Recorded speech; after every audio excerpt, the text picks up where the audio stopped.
Smart Croissance vous est présenté en partenariat avec France Invest, l'association des acteurs du capital investissement.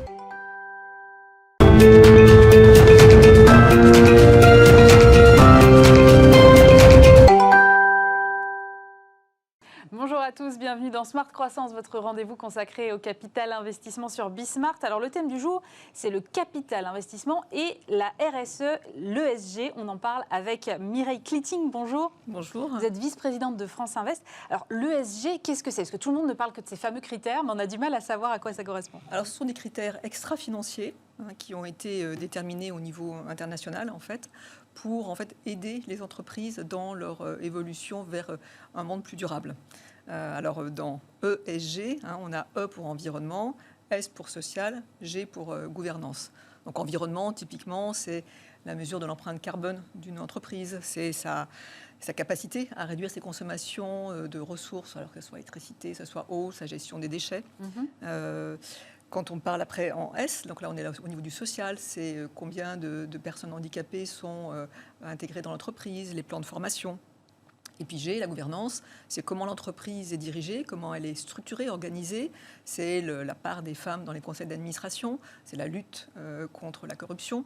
Voilà, donc tous ces critères-là sont des critères qui sont maintenant extrêmement bien établis au niveau national et au niveau international, et qui sont pris en compte au niveau des entreprises, puisqu'on sent qu'il y a une vraie disruption et qu'on a tous besoin d'aller vers un monde beaucoup plus durable. Mais quand on parle de vos métiers de capital investissement, à quoi ça correspond ces fameux critères? Comment vous les mesurez? Alors typiquement, on intervient à deux niveaux.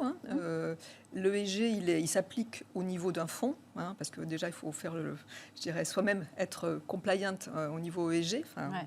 Donc, au niveau du fonds, on a nous-mêmes des propres critères. Quel est le taux de féminisation des équipes, par exemple, notre empreinte carbone. La gouvernance, clairement, ce n'est pas vraiment un sujet parce qu'elle est souvent extrêmement bien respectée. Donc ça, c'est au niveau du fonds. Et puis après, on va au niveau des entreprises. Donc typiquement, quand on rentre dans une entreprise, on va faire un premier audit pour voir où en est l'entreprise. C'est quoi l'état des lieux?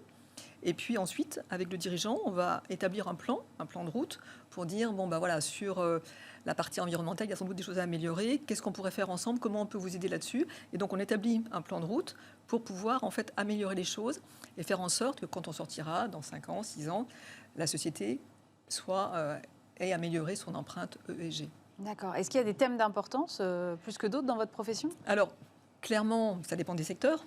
Bien évidemment, une société de services au niveau environnemental n'a pas forcément un gros impact, mais par contre le côté social est quand même extrêmement important. À l'inverse, une entreprise industrielle, on ira bien mesurer effectivement l'empreinte environnementale. Alors, ça c'est une première chose. Ensuite, clairement, dans ce monde des entreprises, la gouvernance est très souvent extrêmement bien respectée, donc c'est pas tellement le sujet d'attention. Le social, on a quand même pas mal progressé. Beaucoup de conseils d'administration sont maintenant assez féminisés. Et par contre, sur la partie environnementale, il y a quand même beaucoup de choses encore à faire, notamment en mesure et puis en accompagnement des sociétés. Donc c'est vrai que nous, on veut une transition quand même plus juste. Et cette partie-là est une partie clairement d'importance. Est-ce qu'il y a d'autres choses qu'on pourrait voir venir dans les années à venir pour compléter ces critères qui un jour, j'espère, seront tous complètement, totalement respectés? Oui, moi aussi j'espère.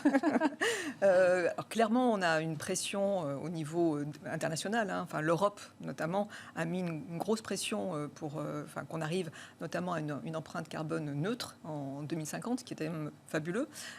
Donc là, je pense que toute la pression des gouvernements va être importante sur la partie ESG.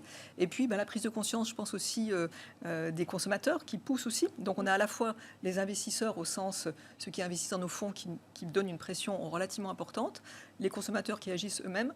Et donc je pense qu'on œuvre tous vers un monde plus propre et sans doute plus juste. Merci beaucoup Mireille Cliting. Je rappelle que vous êtes vice-présidente de France Invest. Merci d'avoir été avec nous. On se retrouve bien évidemment très vite pour un nouveau numéro de Smart Croissance sur Bismart. Smart Croissance vous a été présenté en partenariat avec France Invest, l'association des acteurs du capital investissement.